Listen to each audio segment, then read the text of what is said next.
ঘৰুৱা দিলে অন্য এটা ৰেচিপি লৈ আহিছোঁ। ৰেচিপিটো হৈছে কাঁচকলৰ চাটনি। কাঁচকলৰ চাটনিটো মই কেনেকৈ বনাওঁ আপোনালোকে চাওকচোন। মই প্ৰথমতে কেৰাহীত গৰম পানী হ'বলৈ দিছোঁ। বইল হ'ব দিছোঁ। বইল হোৱাৰ পিছত চাটনি মিক্সি চাটনিখন কেনেকৈ বনাওঁ আপোনালোকে চাই থাকিবাচোন। এইকেইটা চাটনিৰ কাৰণে এইটা বস্তু লৈছোঁ: ধনিয়া, আদা, নহৰু, কেঁচা জলকীয়া। তাত নিমখ দিম। কলগিটোকে সিজিছে, কেৰাহীৰ পৰা কাঢ়ি দিছে।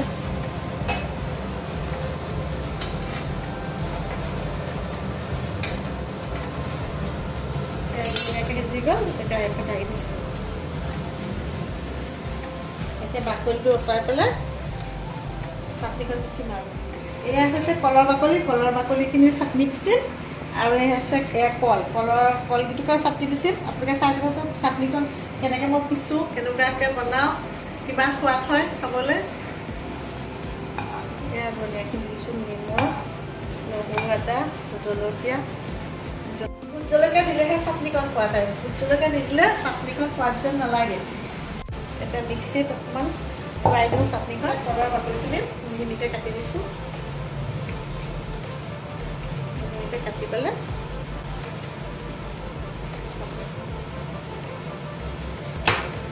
কলৰ বাকলি কাটি দিলোঁ। ইয়াত ধনিয়া পাত দিলোঁ, পিঁয়াজ দিলোঁ। পিঁয়াজ দিলোঁ। এই আদা টুকুৰা আমি কাটি দিছোঁ সৰু সৰুকৈ। এয়া 4টা জলকীয়া দি দিছোঁ। এয়া নহৰু দিছোঁ। ইয়াত নিমখ অকণ দি দিছোঁ। মিক্সিত গুড়ি হ'বলৈ দিম। গুড়ি হোৱাৰ পিছত চাটনিখন সেই কলৰ বাকলি চাটনি মই বহুত বেছি গুড়ি কৰা নাই চাটনিখন। এয়া হৈছে কলৰ বাকলি চাটনি আৰু এয়া হৈছে কলৰ চাটনি। এতিয়া ভাতৰ লগত খোৱাহে কথা।